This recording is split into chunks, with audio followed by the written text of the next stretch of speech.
Hello students, this is chemistry class for 12th standard. Today we will study the electrochemistry unit 3rd. The topic is conductivity of electrolytic solution. So first of all we will study about the electrolyte. What are electrolytes?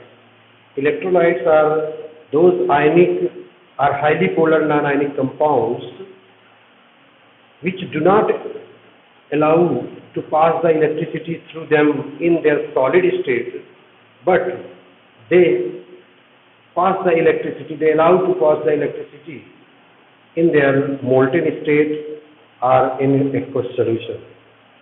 Actually, the electrolytic conductance or conductivity of electrolytic solution is due to movement of their ions. So in their solid state, ions are bonded with each other and they do not move easily. But when it is in molten state, the bonds are weakened, or in their aqueous solution, ions are free to move, and at that condition they move and carrying the charge, they result the electrolytic conduction. Now, there are two types of electrolytes, strong and weak electrolytes. Strong electrolytes and weak electrolytes. The electrolytes which are completely ionized are called strong electrolytes. The examples are strong acid, strong base, and some salts. Strong acids like HCl, HNO3, H2SO4, NaOH, NaCl, etc. And weak electrolytes which are partially ionized. The electrolytes which are partially ionized are called weak electrolytes. Example, CS3COOH, NH4OH, etc. So these are two types of electrolytes on the basis of their extent of ionization or dissociation. Now factors affecting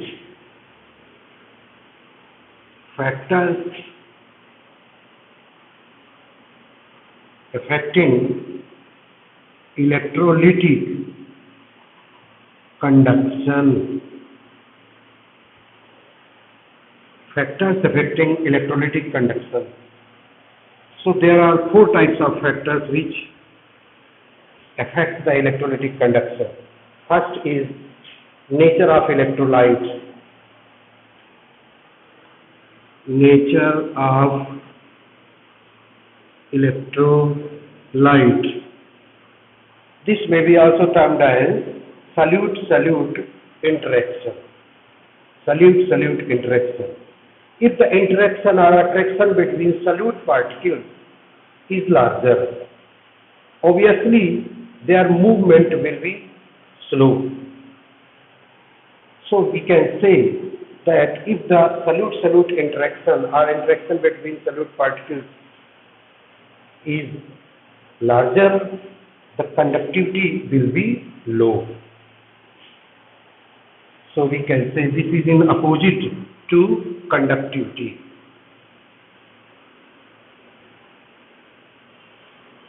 Now, second is solvation. Second factor is solvation. This may be also termed as solute-solvent interaction. If solute particles are more interacted with the solvent, they get bonded with the solvent, this is called solvation.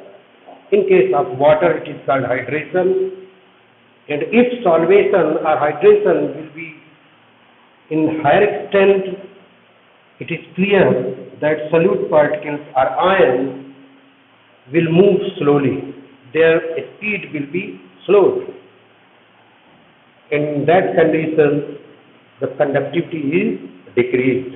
So this is also in opposite to conductivity. Third factor is viscosity.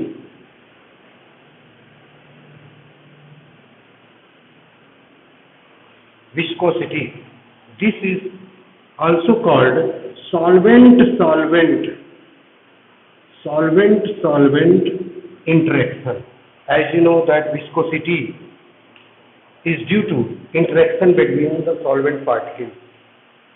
If solvent-solvent interaction will be larger, this will provide thickness to the medium and it will retard the movement or mobility of ions, and finally it will decrease the conductivity of electrolytic solution. So this is also in opposite to conductivity. The fourth point is temperature. If temperature is increased, this increases the kinetic energy of ions and hence their movement is also increased, their mobility is increased, and due to this conductivity is increased. So this is in favor, or increase in temperature is in favor of conductivity. So these are the factors. Out of them, these three decreases the conductivity, while increase in temperature increases the conductivity. So these are the factors affecting conductivity.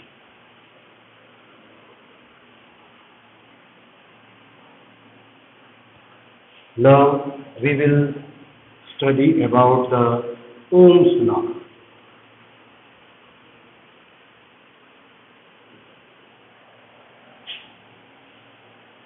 Ohm's law. So as you know that the current flowing through a conductor, is directly proportional to the potential difference across its two ends. So if the potential difference is V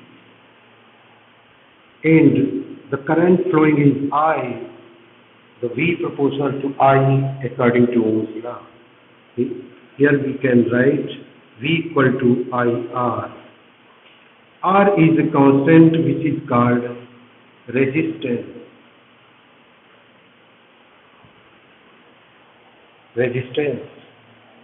This can be defined as the obstacle or obstruction provided by the conductor to or in opposite to flow of current, or we can say the property of a conductor which opposes to flow of current through it is called resistance. The unit of resistance is ohm. Unit of resistance is ohm. The resistance of a conductor is directly proportional to its length and inversely proportional to its area of cross section. So R equal to rho into L upon A. Here rho is also a constant and this is called specific resistance or resistivity. Now if L equal to 1 centimeter, A equal to 1 centimeter square, then R equals to rho. So the resistance offered by a conductor of 1 centimeter length and with area of cross section equal to 1 centimeter square is called specific resistance or resistivity, or we can say the resistance of unit volume of electrolytic solution is called resistivity. Now the unit of resistivity. Rho equal to Ra upon M. Rho equal to R, unit of R is ohm, unit of A is centimeter square upon centimeter. So unit of rho will be ohm centimeter or ohm centimeter. So this is about the specific resistance or resistivity.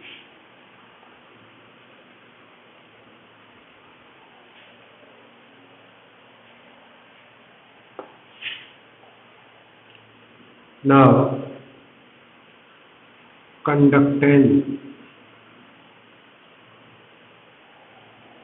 Property of a conductor which allow to pass the electricity through it is called conductance, or we can say conductance is actually the measure of yield of a conductor to allow to pass the electricity or electric current.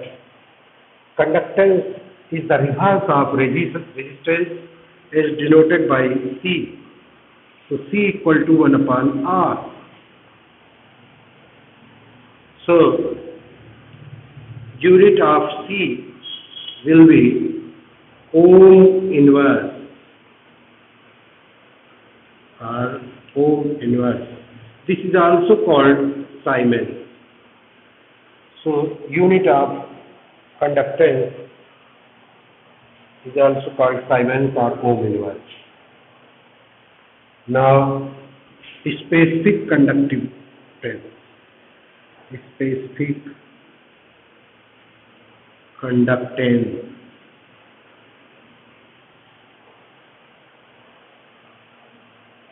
The reciprocal of specific resistance or resistivity is called specific conductance.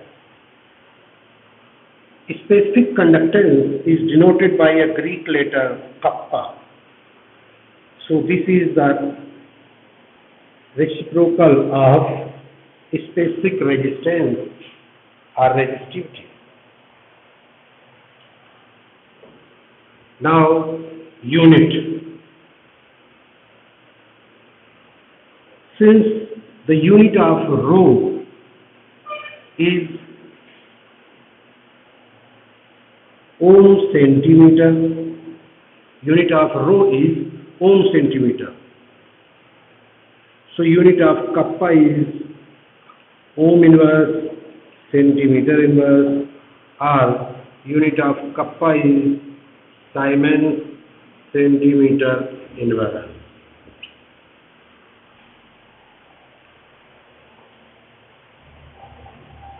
As you know that the resistance of unit volume of electrolytic solution is called specific resistance.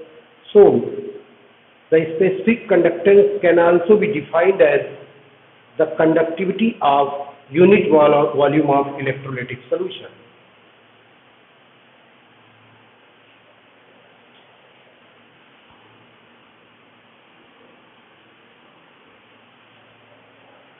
Now, cell constant.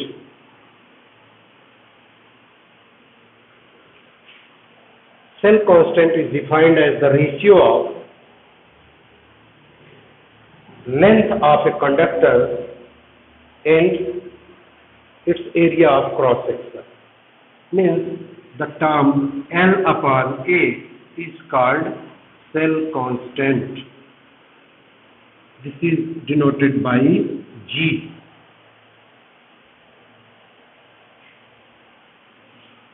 The cell constant of any cell can be determined by observing or by determining the resistance of an electrolytic solution filled in that cell which specific conductivity is known,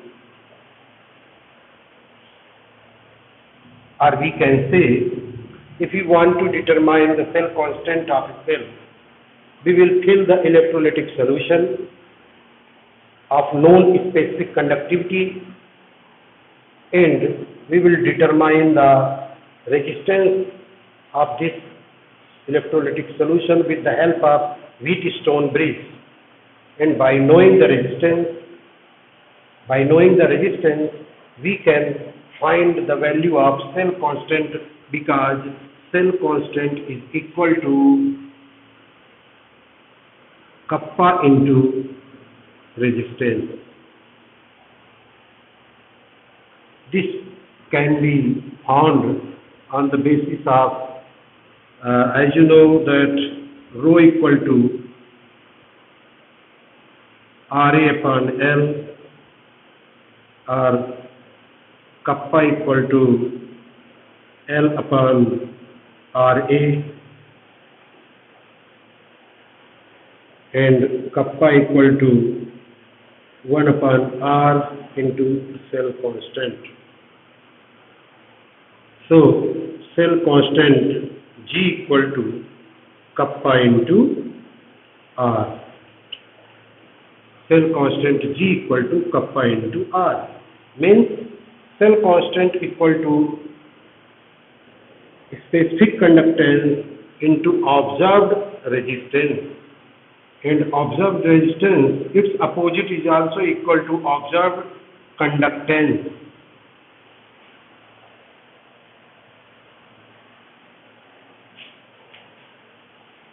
Or we can also establish the relation G equal to kappa upon C, because R is equal to 1 upon C.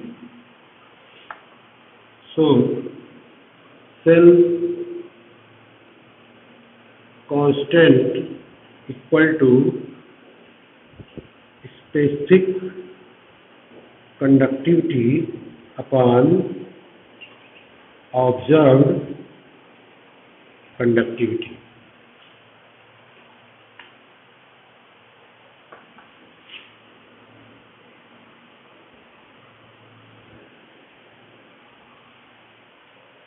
Now, equivalent conductivity.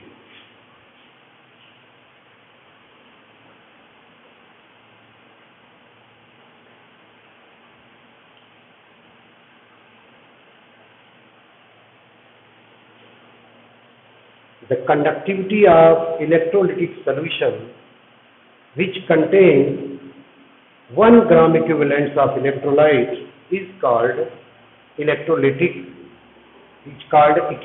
conductivity.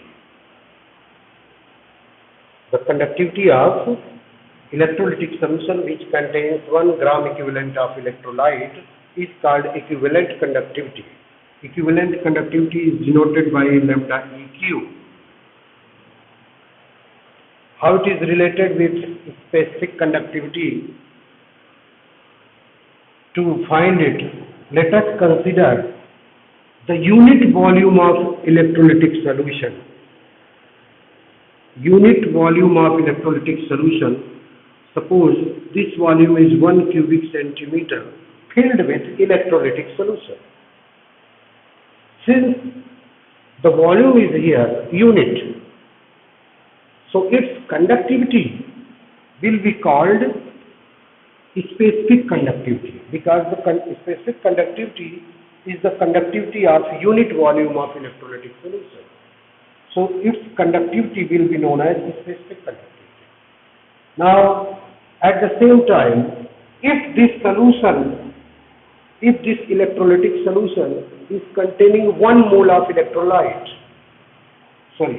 if solution is containing 1 gram equivalent of electrolyte, if it contains 1 gram equivalent of electrolyte, at the same time this will be also equal to lambda EQ, because equivalent conductivity is the conductivity of electrolytic solution containing 1 gram equivalent of electrolyte. Since volume is unit, therefore its conductivity will be equal to specific conductivity. And since it contains 1 gram equivalent, therefore its conductivity will be equal to equivalent conductivity.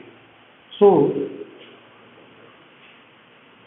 here the conductivity of solution is C. So, equivalent conductivity is also equal to C, specific conductivity is also equal to C. Now, if this electrolytic solution is suppose diluted up to 10 times, means by adding solvent only, we convert it into 10 ml, 10 times. If it is converted up to 10 times by dilution, means by adding solvent in case of aqueous solution, it is water. So if it is converted into 10 ml, at that condition, the specific conductivity will not be equal to conductivity of whole solution, whole electrolyte. At that condition, the specific conductivity will be equal to 1/10 of observed conductivity, because solution is converted up to 10 ml and specific conductivity is the conductivity of unit volume. So its 1/10 will be equal to specific conductivity. But in the same condition, equivalent conductivity will not be equal to 1/10. Equivalent conductivity will be equal to total conductivity, because still the solution is containing 1 gram equivalent. So in that condition also lambda EQ will be equal to C. So on this basis we can say lambda EQ equal to kappa into V. Here V is the volume which contains 1 gram equivalent of electricity.